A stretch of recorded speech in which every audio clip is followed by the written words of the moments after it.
Welcome to the Z Zone, where random facts rule everything from mind-blowing history to science, tech, pop culture, and the stuff you never knew you needed to know.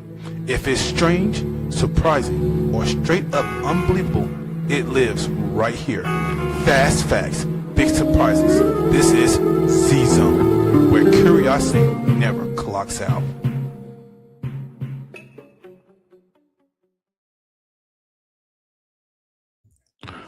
Hello, hello, hello. Welcome back. Welcome, everyone. Thank you for tuning in to another episode of Everything According to Z. Okay, last week I gave facts about space and some scientists. Let me first say thank you all for all the views, all the comments, and all the likes. I really appreciate it. It's really worth it. It makes what we do here fun when people are commenting. Um, Second of all, the facts that I do give y'all, I do look up, I do look into, I do kind of test the theory of them and see if it's actually true. Third, the facts I give you are just me giving you something that I've read, found interesting, that I found to make for good content or for good conversation. So again, thank you all for tuning in. Thank you all for watching. Thank you all for the comments. Keep them coming. I enjoy I do read all of them. I respond to every comment, and I really appreciate y'all. So, with that being said, let's dive right in. Let's get right into this thing. Let's go. Let's go. Let's go. Let's do this. Here's your first fact. Central Park. That is in New York City. That park is actually so big that the entire country of Monaco can fit in it. According to the measurements, according to the research, you can get about 2.5 countries of Monaco into Central Park. Man, that is one big park. Okay. Here's something else that's interesting. Here's something that's really intriguing. People say, oh, he has a big heart. Oh, she has a big heart. Having a big heart is good. But can you imagine having a heart so big that it's the size of a small car? Well, guess who has that kind of heart? The blue whale. The blue whale's heart is so big that it's the size of a small car. That is a big-hearted, gentle creature. Okay. Cheesy, I know, very cheesy. But here's a good one. The brain power, the brain, the way it works. Um, Everyone has a blind spot in each eye where the optic nerve never connects. But your brain is so clever, it fills in the gaps so you can't even tell that there's a blind spot there. I guess that's a third eye they talk about. I don't know. It's just me making fun of it.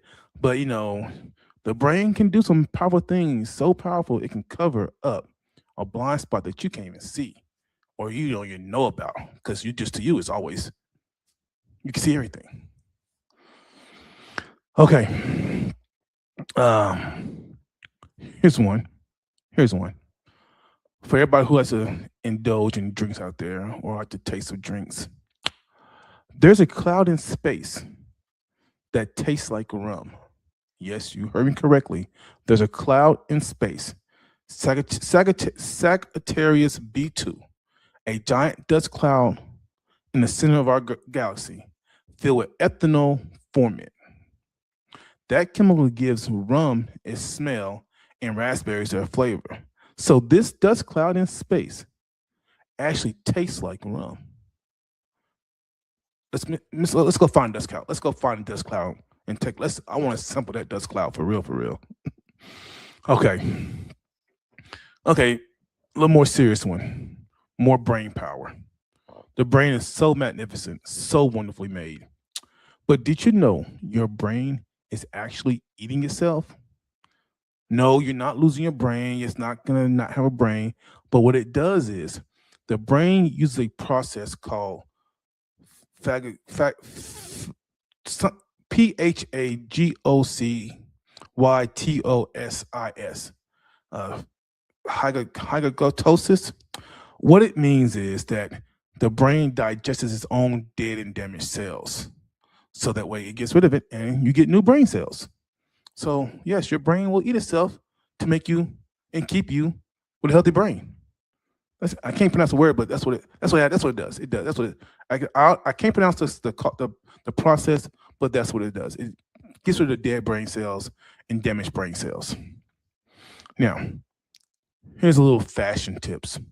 Fashion facts. Who ever thought we would do fashion facts and have these facts about fashion? Well, here they go.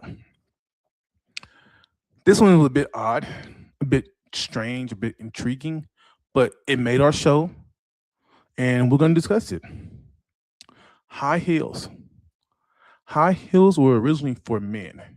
Okay, so yes, high heels were originally for men. Well, what do you mean by that? Why? Persian soldiers in the 10th century used the high heels to help their feet fit into stirrups on their horses. So the soldiers were in war, wore high heels so their feet would fit into stirrups in the horses as they rode them. That's a bit weird. That's a bit weird, but hey, it's a fact. So think about that one. Okay, the bikini. Yes, the bikini. Well, what about the bikini? What can be strange about that? Well, the bikini is named after a nuclear test site. In 1946, French designer Louis Reed named the swimsuit after Bikini Atoll in the Marshall Islands, hoping for an explosive reaction from the public. Well, he got one. Bikinis have become a big thing. And we all love to see bikinis on the right people. Okay, here you go. T-shirts. What T-shirts got to do? Okay, well, T-shirts started as underwear. I'm lost too, so hey. T-shirts started as underwear, derived from 19th century unisuits, a one-piece long underwear. They were eventually cut in half and became the bachelor undersuit. So your T-shirts were part of one whole system called the long underwear. And they just cut them in half and made T-shirts and your underwear, and there you have it. Last but not least, Mad Hatter. Yes, the disease was real. Here's why the Mad Hatter disease was real. Hat makers in the 18th and 19th centuries suffered from mercury poison because mercury nerate was used to turn fur into felt. So yes, the Mad Hatter disease was real because the process to make fur into felt had mercury in it. So thank you for coming out tonight. Thank you for indulging us. Thank you for being part of our community. Everyone, that's it here on Everything According to Z in the Z Zone.